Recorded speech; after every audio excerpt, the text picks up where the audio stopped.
할렐루야. 우리 경비와 찬양팀 귀한 찬송 인도해 주셔서 너무 감사하고, 우리 찬양대 귀한 찬송 감사합니다. 여러분도 은혜를 받으셨죠? 물론 찬양을 부르는 까닭은 하나님께 올려드리는 것이고 하나님을 높이는 것인데, 우리에게도 큰 은혜가 된 줄 믿습니다.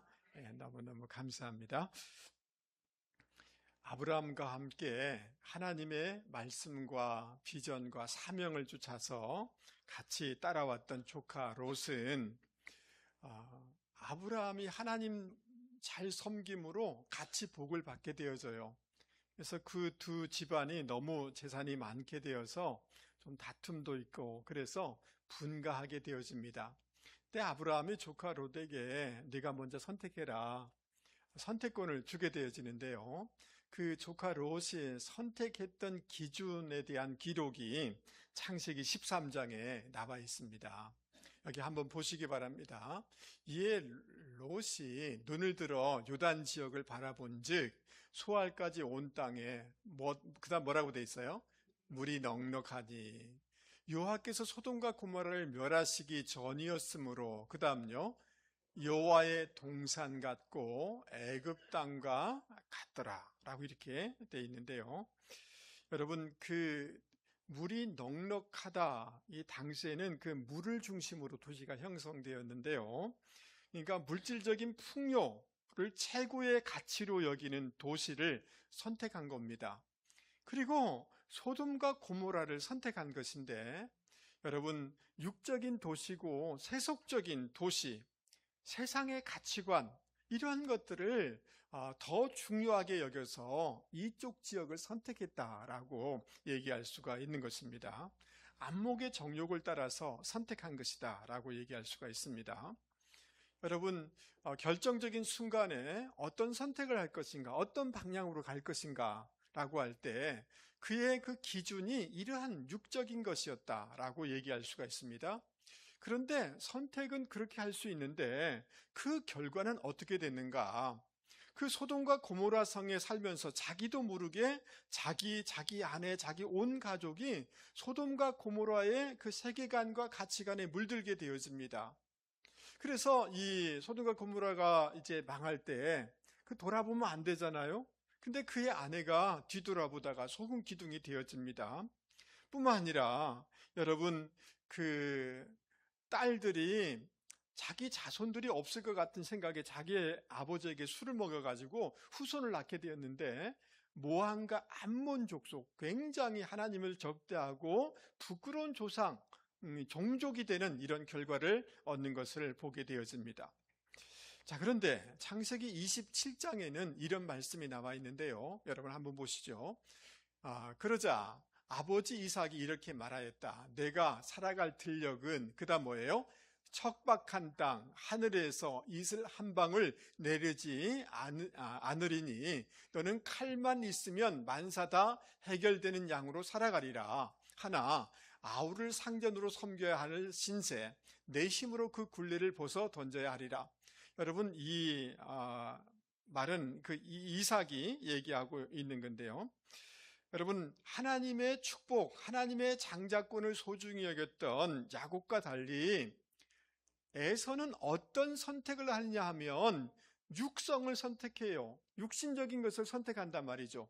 그래서 배고프니까 팥죽 한 그릇에 그 장자권을 넘겨버리는 그런 선택을 했단 말이죠.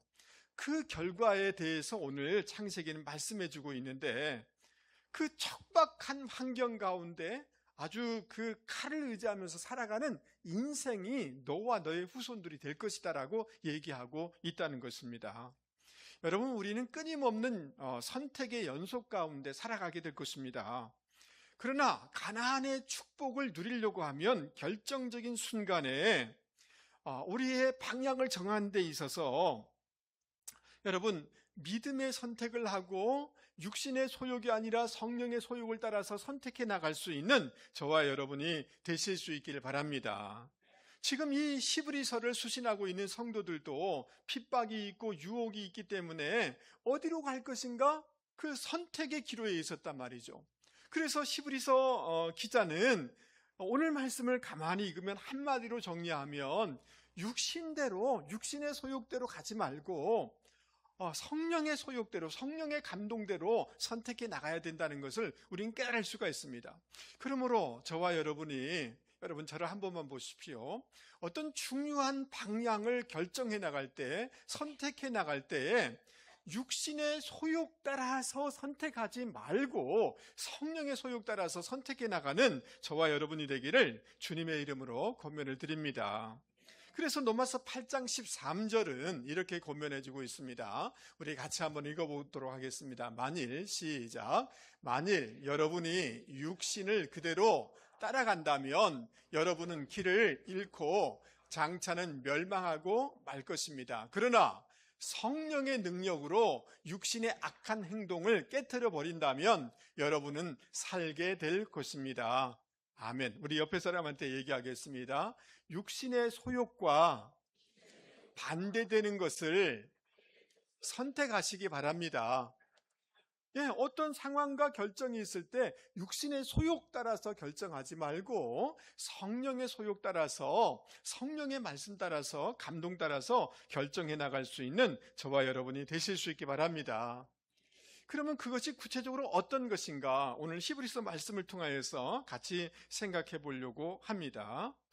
여러분 15절 말씀에 대해서 제가 현대어 성경을 찾아봤어요. 여기 한번 보십시오. 그러므로 지금 이 시기가 중요합니다. 다음 경고를 잠시도 잊어버리지 마십시오. 무리바에서 너희 선조가 그랬던 것처럼 그렇게 그다음 뭐예요? 고집을 부리지 말아라. 너희 손자가 마사에서 그랬던 것처럼 그다음 뭐라고 해요? 그렇게 고집을 부리지 말아라. 고집을 부리지 말아라. 2번 반복해서 말씀하시는 것을 우리는 볼 수가 있습니다. 여러분 지도를 한번 보도록 하겠습니다.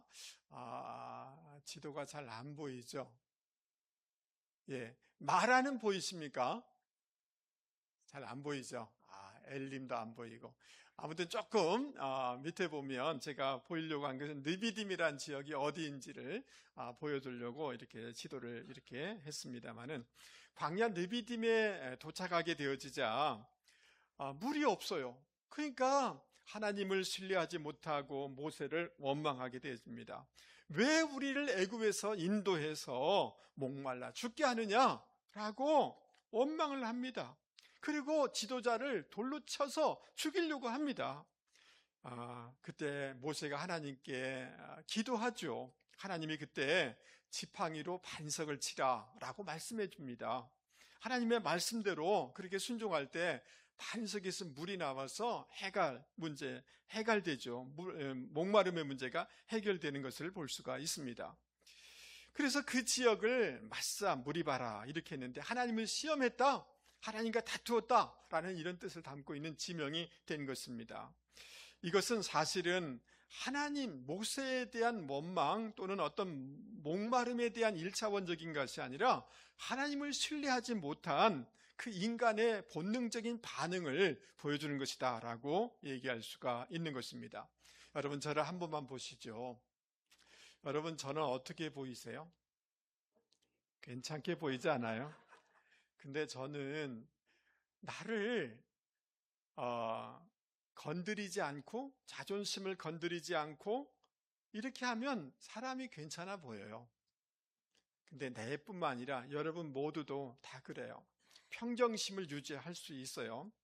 그러나 여러분 우리 마음을 조금만 상하게 한다든지 나는 선하게 살려고 애를 썼는데 우리가 원치 않은 상황이 우리 가운데 펼쳐지면 우리는 이스라엘 백성처럼 원망하고 불평하고 굉장히 과격한 반응을 하는 것들이 우리의 모습이다라고 얘기할 수가 있는 것입니다. 여러분 고개를 끄덕이는 분은 동의하시는 거죠. 안 끄덕인 분은 뭐예요? 여러분은 그분은 아주 훌륭하신 분이에요. 근데 메시지라는 이 성경에 보면 오늘 말씀을 뭐라고 번역하고 있느냐 하면 한번 따라서 뵙겠습니다. 오늘 하나님의 음성을 듣거든 귀를 막지 마십시오. 뭐라고요? 귀를 막지 마십시오. 어떤 상황, 어떤 감정 상태 가운데 있다 할지라도 귀를 뭐라고요? 막지 마십시오. 말씀이 들려지도록 해라는 거예요. 아멘. 예, 여러분, 그러면서 오늘 그 현대어 성경은 고집 부리지 마라. 고집 부리지 말고 우리의 자존심을 꺾어서 말씀이 들려지도록 해라. 그럴 때 안식의 가나안 땅의 축복을 누릴 수가 있다라고 가르쳐주고 있는 것입니다. 여러분, 열왕기하 5장에 보면 아람 왕의 군대 장관, 오늘 식으로 하면 육군 참모총장이 될지 모르겠어요. 이 나만 장군이 나옵니다. 그 나라에서 굉장히 존귀하게 여김을 받는 사람인데, 그럼에도 불구하고 그에게는 치명적인 어려움이 있었습니다. 약점이 있었습니다. 그것은 심각한 그 피부병을 앓고 있다는 것입니다. 어떻게 해결할 수가 없어서 너무 고통 가운데 살고 있었습니다. 근데 집안에 이스라엘에서 포로로 잡혀온 어린 여종이 있었는데 이런 말을 하는 거예요. 우리나라에 가보면 훌륭한 선지자가 있는데 그분의 도움을 받으면 이건 나을 수 있습니다 라고 얘기를 해주는 거예요. 귀가 이렇게 쫑긋해지는 거죠. 그 말을 듣고 이스라엘로 갔고 엘리사 선지자를 찾아가게 되어집니다. 그런데 엘리사 선지자가 그 코빼기도 보이지 않고 사람을 시켜가지고 뭐라고 얘기하느냐 하면 저 요단강에 가서 7번 물에 들어갔다가 나오라고 얘기를 하는 거예요. 근데 이 나만 장군은 오늘 식으로 하면 굉장히 강대국의 참모총장 이런 사람인데, 그러니까 VIP가 왔기 때문에 선지자가 나오고 나라의 사람들이 나와서 크게 환영해 줄 줄 아는데 얼굴 코빼기도 안 보이는 거예요. 그냥 종시켜가지고 가서 강에서 몸을 씻으라는 거예요. 그러니까 굉장히 자존심이 상한 것입니다. 그리고 그러면서 이렇게 얘기해요. 우리나라는 이 요단강보다 더 좋은 강이 많이 있는데 여기 가서 내가 몸을 씻으라고? 그게 처방이냐고. 그 말이 굉장히 자존심을 상하게 하는 거예요. 못하겠다고. 돌아가야 되겠다고. 뚜껑이 열린 겁니다. 씩씩거리면서 돌아가려고 해요. 그때 그 참모들이 이런 말을 합니다. 장군님, 만약에 선지자가 더 어려운 일을 시킨다 할지라도 이 몸이 나을 수만 있다면 우리는 그거 행하지 않겠습니까? 이 강에 들어갔다 나오는 것이 뭐가 그렇게 어렵습니까? 라고 이렇게 조언을 합니다. 그 말을 들으니까 그 말이 맞아요. 그 말이 들려줘야 되는 거죠. 그런데 이제 그 말에 대해서 자존심을 세우고 고집을 부릴 수가 있는데 나만 장군은 자기 체면, 자기 자존심 상한 것 내려놓고 그 하나님의 종의 말씀을 듣고 요단강에 들어가서 7번 들어갔다 나오니까 몸이 어린아이와 같이 깨끗하게 낫는 놀라운 기적의 역사를 체험하게 됐다는 거예요. 할렐루야. 여러분, 자기 생각, 자기 자존심 이것을 꺾고 하나님의 말씀이 들려지도록 할 때 놀라운 회복의 역사가 일어난 것입니다. 여러분, 야곱은 평생 자기 꾀, 자기 힘을 의지했던 그런 사람입니다. 장자의 명분을 빼앗았기 때문에 형에서의 굉장한 미움을 받게 되죠. 그래서 도망갔다가 어쩔 수 없이 이제 고향으로 돌아갈 수밖에 없는데 그 형, 옛날에 보여줬던 그 형의 무서운 표정, 무서운 눈빛, 그것이 너무나 두려운 거예요. 그래서 여러 가지 자기 꾀와 술수를 부려서 피할 방법을 찾다가 마지막에는 피할 방법이 없는 거예요. 그래서 약분강가에서 간절히 기도의 씨름을 하게 되어집니다. 근데 하나님의 천사가 야곱의 환도뼈를 쳐요. 뭐를 친다고요? 환도뼈. 여러분, 허벅지의 관절을 이렇게 치신 것입니다. 이것은 환도뼈는 뭐냐 하면 인간의 고집, 인간의 힘을 의지하는 거예요. 그러니까 이것이 꺾이는 순간이 기도함으로 자아가 꺾였다라는 이 말씀이 되는 것입니다. 그러자 하나님은 더 이상 야곱이라 부르지 아니하고 이름을 뭐라고 부르냐 하면 이스라엘이라고 불러요. 하나님이 붙잡는 인생이 되었다는 거예요. 할렐루야. 그리고 이 야곱이 분이엘을 지날 때 다리는 쩔뚝거렸지만 그 해가 돋았다라고 얘기하고 있어요. 새로운 아침이 열려졌다라고 말씀해 주는 것을 볼 수가 있습니다. 여러분, 그 야곱이 자기의 고집이 꺾어지는 순간 여러분 그 성품이 새로워지게 되었고 그 인생이 열려지게 되었고 하나님의 놀라운 축복과 성숙의 역사가 일어나게 된 것입니다. 여러분, 하나님은 우리 가운데 하나님의 말씀을 주신 줄 믿습니다. 그런데 여러분, 이 말씀은 그러므로 우리의 인생에 있어서 절대적인 권위를 가진 것인 줄 여러분 믿을 수 있기 바랍니다. 그래서 어떤 내가 마음이 상하고 어려움이 있고 이럴 때, 감정이 상할 때 그때 또 하나님의 말씀이 들려지는 쪽으로 가시는 분들이 되기를 주님의 이름으로 축복합니다. 어젯밤에 저희 집사람하고 피 터지게 코피 터지게 싸웠거든요. 그러면 오늘 우리 집사람이 여기 예배를 드릴 때 말씀이 들려질까요? 안 들려질까요? 안 들려지죠. 그렇지 않아요? 그런데 우리 집사람은 말씀을 듣고 있을까요? 안 듣고 있을까요? 확실히 들어요. 저는 확실히 알아요. 어젯밤에 싸웠다는 말은 아닙니다.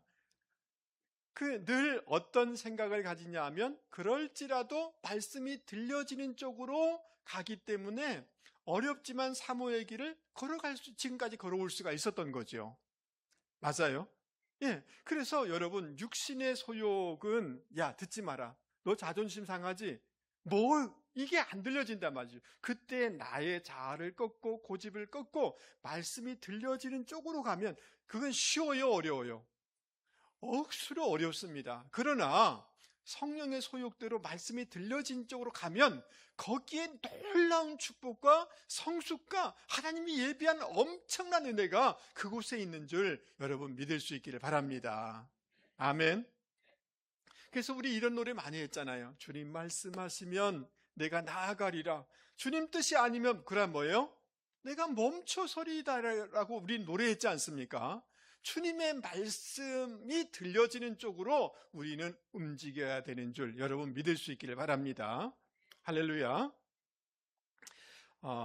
여러분 16절 17절 말씀을 한번 보도록 하겠습니다. 16절 17절 말씀을 한번 올려주십시오. 듣고 경노하시게 하던 자가 누구냐? 모세를 따라 애굽에서 나온 모든 사람이 아니냐? 또 하나님이 40년 동안 누구에게 노하셨느냐? 그들의 시체가 광야에 엎드려진 범죄한 자들에게가 아니냐? 여러분, 이 듣다라는 단어는 여러분 그냥 청각적으로 소리를 듣다라는 말이 아니에요. 하나님의 모든 말씀을 다 이해했다는 거예요. 하나님의 말씀을 들었을 뿐만 아니라 다 이해함에도 불구하고 불순종함으로 하나님을 경노케 했다는 거예요. 40년 동안 하나님을 분노하게 했다는 거예요. 이스라엘 백성이 그렇게 했다는 것입니다. 여러분 이해되십니까? 예. 그러니까 이 하나님을 분노하게 하고 경노하게 했던 중요한 그 사건이 뭐냐 하면 여러분 그것은 다름이 아니라 민수기 14장에 나옵니다. 우리가 잘 아는 것처럼 가데스 바네아에서 이스라엘 백성이 가나안 땅에 들어가면 되는데 거기서 또 시험하는 거예요.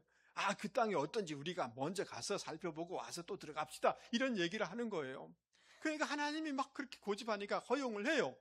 그래서 12명이 정탐하러 가지 않습니까? 10명이 가서 보고 와가지고 뭐라고 얘기하느냐 하면 가서 보니까 성이 너무 견고하고 다 거인들입니다. 우리 이거 안 됩니다. 이 전쟁에서 우리는 안 됩니다. 라고 이렇게 보고를 해요. 부정적인 보고를 하죠. 그 말에 전염이 마인드 바이러스예요. 말이 바이러스가 있어요. 그 말에 전염된 백성들이 울고 보고 난리를 치는 겁니다. 차라리 애굽에서 죽었거나 광야에서 죽었으면 좋았을 것을 왜 이렇게 했냐고. 우리 지휘관 세워가지고 다시 애굽으로 가자. 이런 말까지 하는 겁니다. 그러니까 여호수아와 갈렙이 막 이제 옷을 찢으면서 백성을 막 뜯어 말리죠. 가나안 땅은 아름다운 땅이다. 하나님이 기뻐하시면 이 땅에 우리 들어갈 수 있다. 하나님을 거역하지 말라. 두려워하지 마라. 그들은 우리의 밥이다. 하나님 우리와 함께 하시기 때문에 그렇다라고 얘기를 해요. 그러나 이 백성들은 그 말을 듣지가 않습니다. 오히려 이 두 사람을 막 이렇게 죽이려고 해요. 여러분, 이때 하나님의 영광이 이렇게 임하면서 아주 분노와 탄식 가운데 하나님이 이런 말씀을 해요. 이 백성이 어느 때까지 나를 멸시하겠느냐? 내가 그들 가운데 행한 모든 이적을 보고도 어느 때까지 나를 믿지 않겠느냐? 하나님이 굉장히 진노하셔요. 화가 나신 거예요. 여러분, 하나님이 그들을 홍해를 가르셔서 그들을 구원해 주셨잖아요. 여러 가지 어려움이 있을 때마다 먹이시고 인도해 주셨지 않습니까? 그런데 그냥 이렇게 조금 어려움이 생기니까 이런 반응을 하는 것입니다. 여러분, 하나님께서 그들이 말하는 것을 그대로 들으셨습니다. 광야에서 죽었으면 좋겠다. 그래, 하나님은 들리는 대로 하는 거예요. 광야에서 다 사라지게 되었어요. 방황하다가. 여러분, 며칠이면 들어갈 가나안 땅인데 40년 동안을 그 불평했던 사람, 그 40일 동안 정탐했거든요. 하루를 1년으로 쳐서 40년 동안을 우리식으로 하면 뺑뺑이 돌다가 그냥 거기서 다 사라진 인생이 돼버린 거예요. 여러분, 그 하나님을 경노하게 하고 말씀을 거역하는 이런 결과가 이런 결과로 나오게 된 것을 볼 수가 있는 것입니다. 제가 생각을 해봤어요. 왜 이 사람들이 가서 이렇게 하나님 잘못 보고해서 부정적인 말을 해서 그 부정적으로 보고 부정적인 말을 해서 하나님을 경노하고 자기 인생이 완전히 사라진 아무런 가난의 축복을 누리지 못하는 이런 결과를 얻게 됐는가? 어디서부터 그게 출발됐는가를 생각해 봤어요.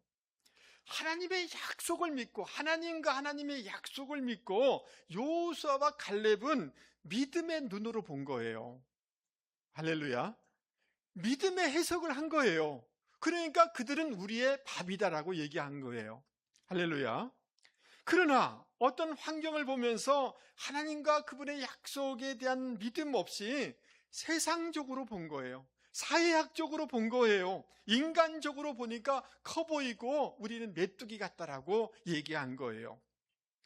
그러니까 여러분, 우리가 어떤 상황 가운데 있을 때 저를 한 번만 보십시오. 여러분, 그것을 하나님과 하나님의 약속의 말씀을 믿고 믿음의 해석을 해나갈 수 있는 분들이 되기를 주님의 이름으로 권면을 드립니다. 아멘.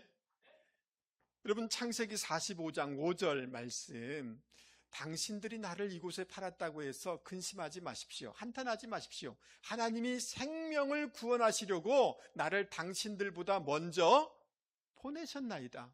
여러분, 우리가 잘 아는 것처럼 요셉이 노예가 되어지고 억울한 누명을 쓰고 잊혀진 인생을 살았는데 그 모든 환경에 대해서 요셉은 어떻게 해석을 했느냐 하면 구속사적인 관점에서 해석을 한 거예요. 나를, 당신들을 생명을 구하기 위해서 하나님이 먼저 나를 연단하시고 나를 먼저 보내셨습니다라고 해석할 때 그 인생에 가치가 있고 의미가 있고 여러분, 귀한 영향력을 끼치는 인생이 되었다는 거죠. 할렐루야. 그런데 제가 가만히 이렇게 목회를 해오면서 보니까 우리 그리스도인들이 믿음의 사람임에도 불구하고 객관성을 잃어버릴 때가 너무 많다는 생각이 들 때가 많아요. 부정적으로 해석하는 경향이 너무 많다는 생각이 들어요. 그래서 조금만 어려움이 생기면 무슨 생각을 하냐면 나는 쓸모없는 사람이야. 나 가치 없는 사람이야. 뭐 교회에 내가 뭐 필요 있겠어? 이런 말 해본 적 있어요, 없어요? 아무 대답도 없어요. 네, 조금만 뭐면 나 필요 없는 사람이야. 나 뭐 사라져야지. 뭐 이런 말을 해요. 여러분, 굉장히 해석을 이렇게 잘못하는 거예요. 근데 세상에 불이한 것들이 왜 없겠어요? 근데 온통 모든 사람들이, 어떤 권위자나 모든 사람들이 세상이 다 썩었어. 완전히 막 이런 식으로만 해석되는 경향도 이렇게 보는 사람들이 있어요, 없어요, 주변에? 예. 아니, 불의하고 어둠이 왜 없겠어요? 근데 다 어떤 권위자에 대한 상처가 있는지 막 권위자는 무조건 싫은 사람으로, 나쁜 사람으로, 세상은 다 썩은 것으로 해석하는 경향이 있어요. 근데 우리의 인지에 오류가 있을 수 있다는 것을 여러분 깨달을 수 있는 분들이 되기를 바랍니다. 그리고 너무 이제 신앙을 가져서 그런지 몰라도 흑백 논리로 너무 섣부른 판단을 하는 경향이 우리 가운데 너무 많아요. 이 사람은 나를 싫어하는 것 같아. 좋아하는 사람. 그냥 다 그렇지 않을 수가 있단 말이죠. 여러분 그렇지 않을까요? 예, 무조건 싫은 사람, 좋은 사람 이렇게 나누어지는 게 아니단 말이죠. 내가 좀 불편한 사람이 불편할 수도 있지만 그 사람은 나에 대해서 좋은 마음도 가질 수 있는 거잖아요. 맞아요? 근데 우리는 너무 흑백으로 해석하는 경향이 많이 있어요. 제가 한번 여러분 따라서 한번 옆에 사람한테 보면서 얘기하겠습니다. 집사님, 독심술을 부리지 마세요. 독심술이 뭔지 아시죠? 마음을 다 읽는 사람처럼 해석하는 사람들이 있어요. 여러분 제가 2부 예배 때 막 우르르 나가니까 챙기려고 하지만 이렇게 못 볼 수도 있고 악수를 못 할 수도 있어요. 근데 여러분이 내 마음을 어떻게 알아요? 목사님 나 싫어한다. 제가 얼굴이 별로 안 좋아요. 예, 청소기가 청소하겠답니다. 예, 저기 광희 형제님 빨리 가서 좀 도와주시면 좋을 것 같습니다. 예, 그러니까 목사님은 나를 싫어하는 것 같아. 아니 싫어하는 게 아니라 내가 피곤하다니까요. 이제 우리는 어떤 생각을 하냐 하면 나는 상대방의 마음을 다 읽는다라고 생각하면서 정확하게 읽는다라고 생각하기가 굉장히 쉽단 말이죠. 여러분 이해되세요? 예. 그래서 여러분 우리의 왜 하나님을 분노케 했는가? 그들의 해석에서부터 시작됐다. 그런 점에서 여러분 존재지향적인 해석을 하는 분들이 되기를 바랍니다. 예, 즉 무슨 말이냐 하면 누가 조금 냉정하게 내하게 대한다 할지라도 나는 소중한 존재야. 할렐루야. 예, 여러분 우리 자녀들이 이렇게 공부를 조금 못한다 할지라도 존재지향적으로 해석하면 소중한 아이들인 줄 믿습니다. 여러분 우리 남편이 월급을 좀 적게 갖다 온다 할지라도 존재지향적으로 해석하세요. 왜 썰렁하죠? 너무 건강하게 그래도 버텨주고 이런 것이 감사하게 보이게 됩니다. 할렐루야. 같이 지향적으로 해석하는 분들이 되기를 주님의 이름으로 권면합니다. 여러분 이런저런 일 어려움도 있지만 이것들을 통해서 다 의미가 있는 줄 믿습니다. 아멘. 그 다음 구속사 지향적으로 해석하는 저와 여러분이 되기를 바랍니다. 요셉이 해석했던 것처럼 말입니다.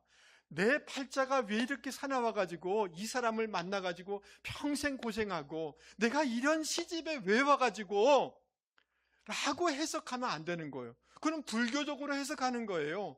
구속사 지향적으로 해석하면 하나님이 나를 이곳에 보내셔서 아이들을 다 하나님 믿는 사람으로 만들기 위해서 선교사라 보내셨고 이 가정을 위해서 하나님이 내가 복의 통로로 나를 보내셨다라고 해석하는 저와 여러분이 되기를 바랍니다.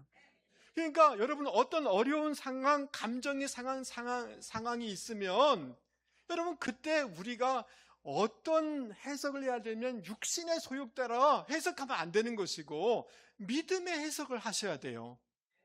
아멘. 예, 구속사적으로 가치지향적으로 존재지향적으로 우리를 해석해 나갈 때 가나안의 축복이 열려지게 되는 줄 여러분 믿을 수 있기를 바랍니다. 할렐루야. 여러분 18절 말씀 한번 보십시오. 18절 말씀에 보면 또 하나님이 누구에게 맹세하사 그의 안식에 들어오지 못하리라 하셨느냐. 곧 그다음 뭐예요? 순종하지 아니하던 자들에게가 아니냐.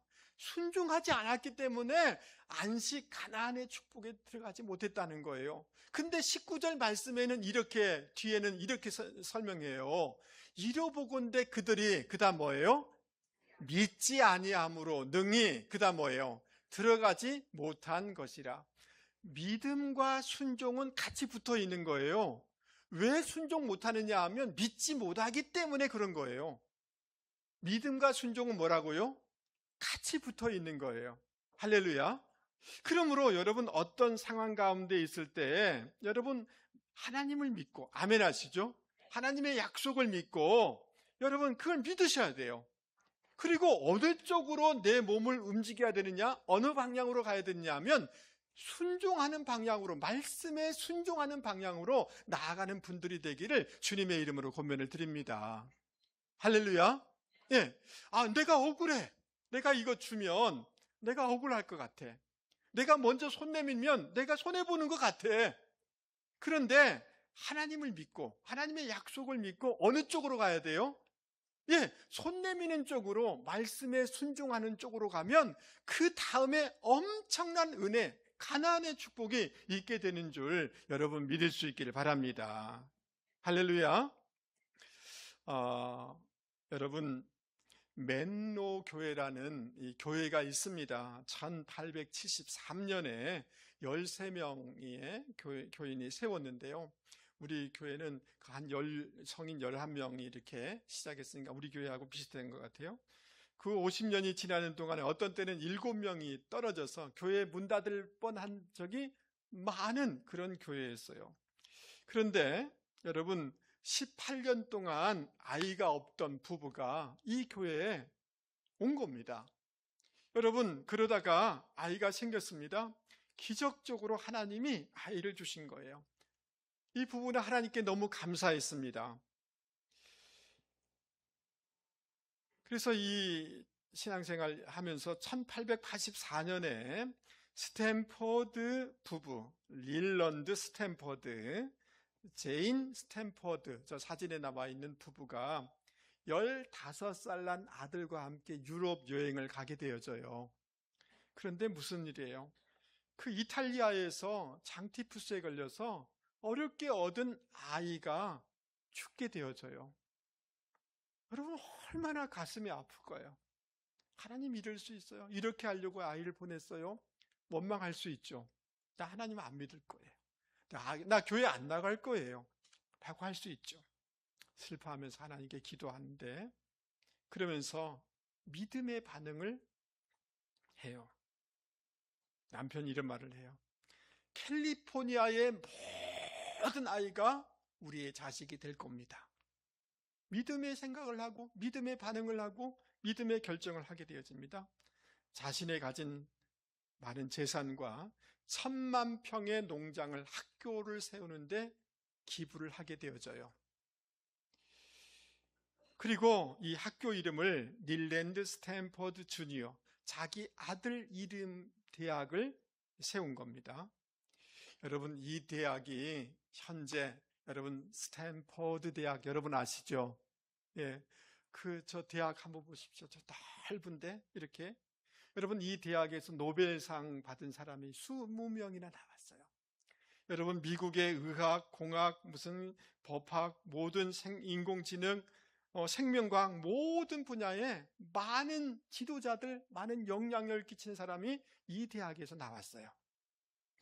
여러분 그 구글, 휴레드 패커드, 야후, 마이크로 시스템 이런 실리콘밸리를 세우는데 이 대학 출신들이 기여를 한 겁니다.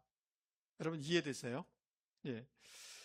여러분 그 슬픔, 이해할 수 없는 낭망, 그런 상황 가운데에 하나님을 믿고 믿음 쪽으로, 믿음 앞에, 말씀 앞에 순종하는 쪽으로 자기들이 나아갈 때 여러분 위대한 나라, 위대한 인생, 수많은 대학생들을 자기의 영적인 자녀로 삼는 이런 놀라운 결과를 얻게 되었다는 거예요.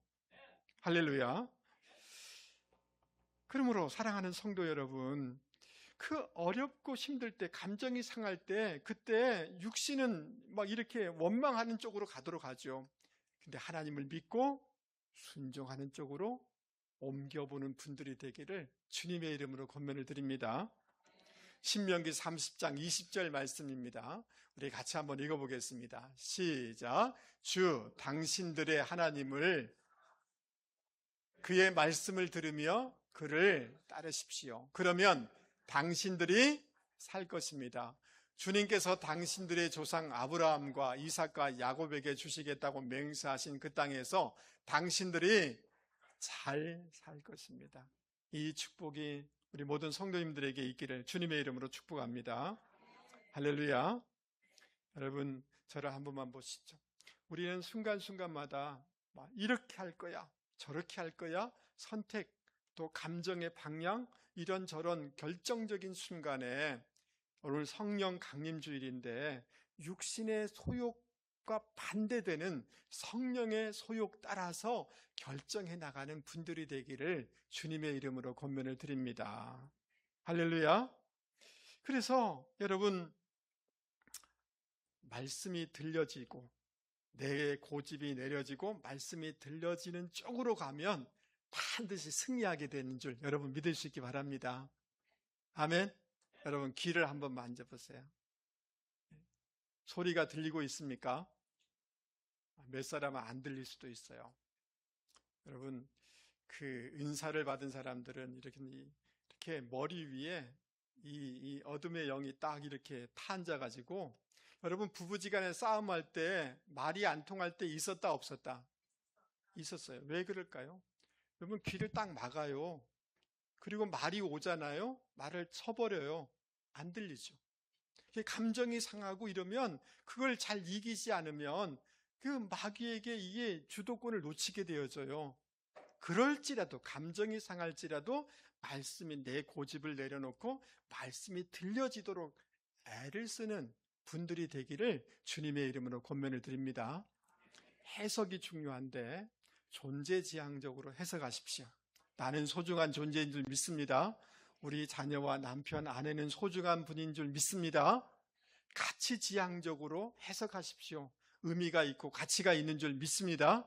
오늘 예배 드리는 것이 의미가 있고 가치가 있는 줄 여러분 믿습니다. 여러분, 구속사 지향적으로 해석하는, 믿음의 방향으로 해석하는 분들이 되기를 바랍니다.